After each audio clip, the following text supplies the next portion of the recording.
몰라요.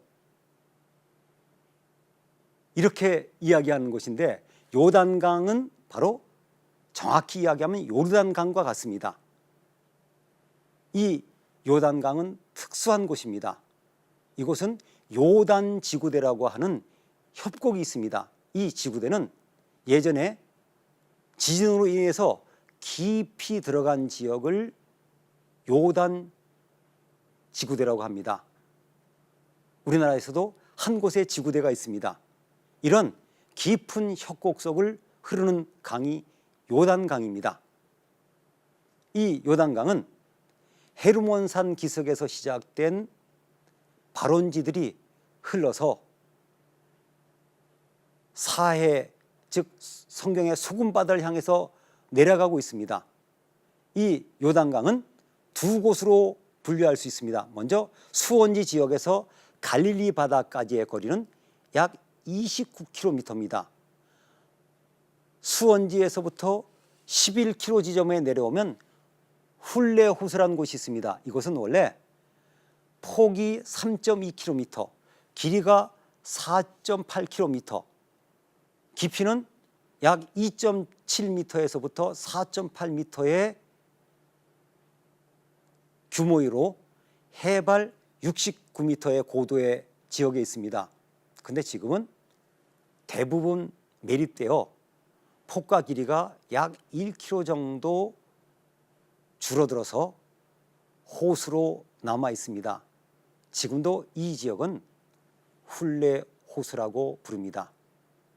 제가 성지를 처음 다닐 때 지도를 보고 굉장히 혼란을 느낀 적이 있습니다. 지도에 보면 갈릴리 바다 북쪽에 작은 호수가 있습니다. 아무리 여러 번을 다녀도 호수를 발견하지 못했습니다. 그래서 제가 굉장히 혼란스러웠습니다. 예전 지도에 보면 분명히 큰 호수가 있는데 저는 본 적이 없거든요. 그러다가 이제 계곡이 아니고 성경에 갈릴리 게데스라고 나온 도피성 지역이 있습니다. 그곳을 답사하러 올라갔습니다. 그 언덕에 올라가서 전체를 보니까 조그마한 호수가 보였습니다. 이스라엘 사람들이 이 지역에 정착하면서 그 넓은 호수 지역을 거의 대부분 매립해서 농경지로 바꾸고 일부분만 남아있는데 이 호수는 정말 아름답습니다. 공원으로 잘 보존되고 통제되고 있어서 좀처럼 볼 수 없는 야생동물들도 있고 또 우기 때가 되면 철새들이 많이 모이는 곳이기도 합니다. 이 요단강은 사실 이스라엘 지역에서 강다운 강으로선 유일합니다. 특별히 이 요단강은 서쪽에 있는 가나안 땅, 동쪽에 있는 지역과 분리시키는 자연적인 경계선이며 지금은 이스라엘과 요르단의 국경선 역할을 하고 있습니다. 또 갈릴리 바다의 남쪽 지역의 요단강은 사해까지 직선거리가 약 105km이지만 이 강의 길이는 실제적으로는 320km 되는 3배의 길이의 강이 됩니다. 그래서 꾸불꾸불 흐르기 때문에 이 요단강은 또 지리 쪽에서는 이렇게 이야기합니다. 사행천, 즉 뱀과 같은 강이다 이렇게 부르고 있습니다.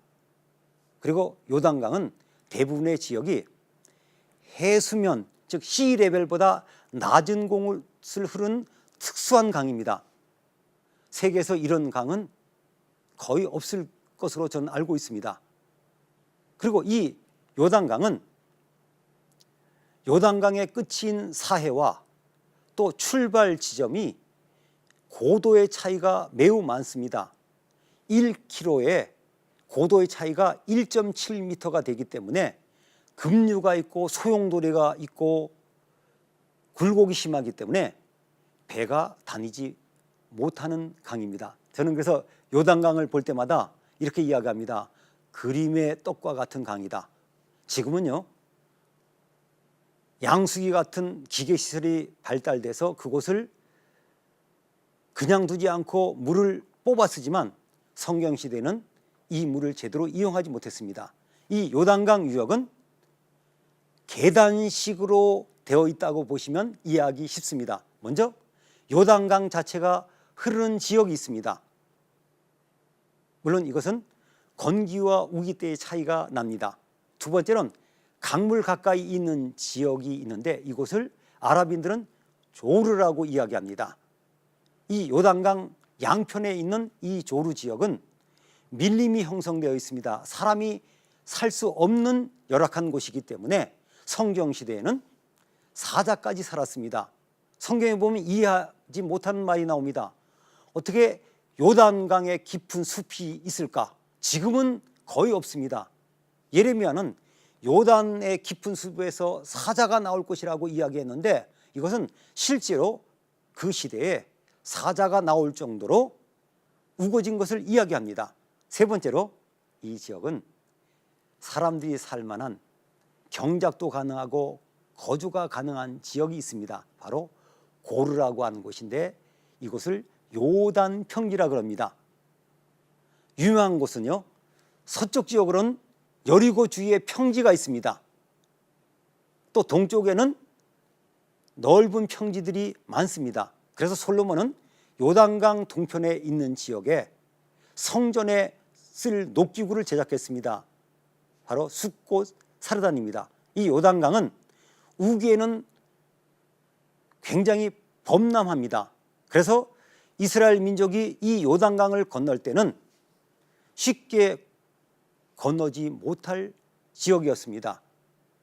성지순례를 잘못 가시면 요단강을 보면서 기적을 의심할 수도 있습니다. 그러나 지금의 요단강보다, 그것도 건기보다 우기 때의 요단강은 훨씬 넓어지고 깊어집니다. 그래서 우기 때 또 성경시대의 요단강의 많은 지역은 건너기 불가능한 지역이 있었기 때문에 하나님께서는 기적을 일으켜서라도 요단강이 멈추게 하셔서 이스라엘 민족이 건너가게 하셨습니다.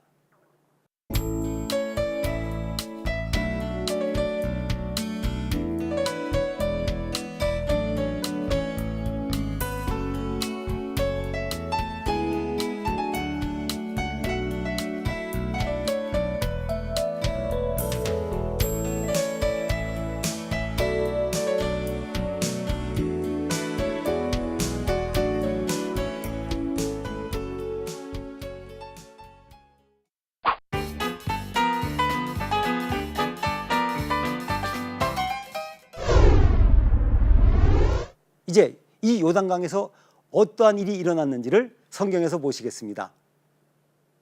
하란에서 다시 돌아오던 야곱은 분엘에서 기도하면서 과거를 회상했습니다. 내가 지팡이만 가지고 요단강을 건넜구나. 이것을 회상했는데 이것이 성경에 최초로 나온 요단강에 대한 기록입니다. 이것은 출애굽한 이스라엘 백성들이 하나님의 역사로 하나님께서 강물을 흐르지 않게 해주셔서 가나안 땅으로 들어간 기적의 현장이 되었기 때문에 지금도 어떤 교우들은 불가능한 일을 위해서 기도할 때 이렇게 기도하지 않습니까? 하나님, 요단강 물을 멈췄듯이 이러한 기적을 베풀어 주십시오. 이렇게 기도하는 곳 아니겠습니까? 이스라엘 백성들은 가나안 땅에 정착했을 때 요단강은 베냐민 지파의 동쪽 경계선이 되었습니다. 사사시대로 옵니다. 모압의 에글론이 여리고를 점령하였을 때 에웃은 에글론 왕을 죽였습니다. 그리고 이스라엘 자손들은 요단강 나루터를 점령하고 도망가는 모압 사람을 10,000명을 죽였다고 합니다. 기드온은 도망치는 미디안 사람들을 요단강 건너편까지 추격했습니다. 암몬 자손들은 요단강 동편에 있는 길앗 지방에 살았지만 때로는 요단강을 건너와 유다 지파가 사는 곳 베냐민 지파가 사는 곳, 에브라함이 사는 곳까지 공격해서 이스라엘을 늘 괴롭혔습니다. 사사 입사 때로 가봅니다.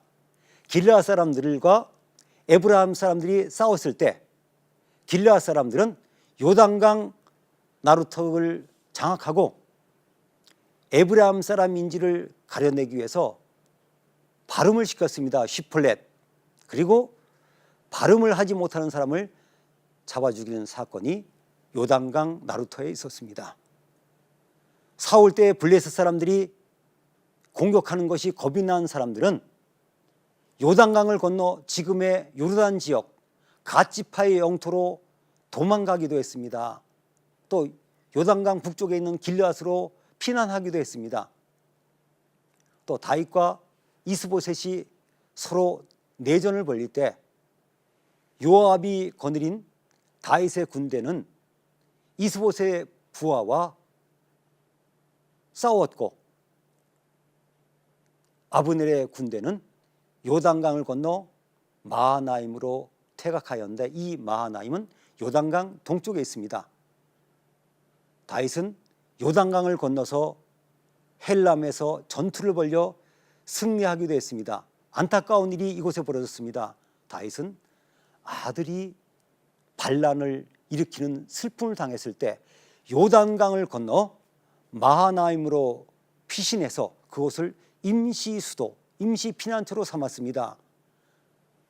압살롬의 반란이 진압되고 난 뒤에 그는 요단강을 건너 다시 예루살렘으로 돌아왔습니다. 엘리야 선지자는 요단강과 연결된 요단강 동쪽에 있는 그리 시내로 피신했습니다.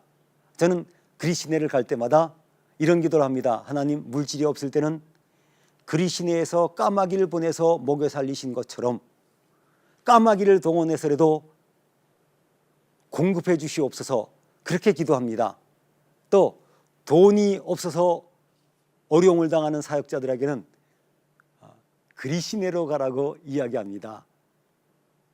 그 그리 시내는 요단강과 합류되는 곳입니다. 또 재미있는 일이 이곳에 있었습니다. 아람 군대의 나만 장군은 요단강에서 7번 몸을 담그라고 하는 지시를 거절했습니다. 왜 그랬을까요? 아니, 우리나라에도 좋은 강이 많은데 왜 이런 강에 들어가냐? 이 요단강은 좀 지저분한 강입니다. 흐르는 지역이 깨끗한 지역이 아니기 때문에 요단강 물은 매우 혼탁합니다.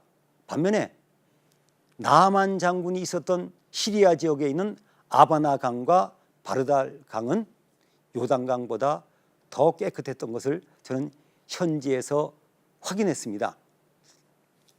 이곳에서는 많은 기적이 일어났습니다. 엘리사의 제자들은 요단강 물에 빠진 새도끼를 떠오르게 하는 기적도 체험했습니다. 또 사마리아가 포위되었을 때 아람 군대가 퇴각한 후 사마리아 군대는 요단강까지 아람 군대가 후퇴한 것을 확인하고 안심하였습니다. 또 예레미야는 에돔이 받을 심판을 요단강의 사자와 연결시켜서 예언하기도 했고, 스가랴는 또 요단의 자당이라고 하는 용어로 예언을 하기도 했습니다. 이 요단강은 세례 요한이 사람들에게 세례를 베푼 곳입니다. 그리고 이 요단강은 예수님께서 세례를 받으신 특별한 장소가 되었습니다. 그래서 하나님의 역사로 때로는 멈추기도 했던 이 요단강은 지금도 이스라엘과 요르단 사이를 국정선의 역할을 하면서 흐르고 있습니다. 그 요단강은 성경의 역사 속에서 지금도 흐르고 있습니다.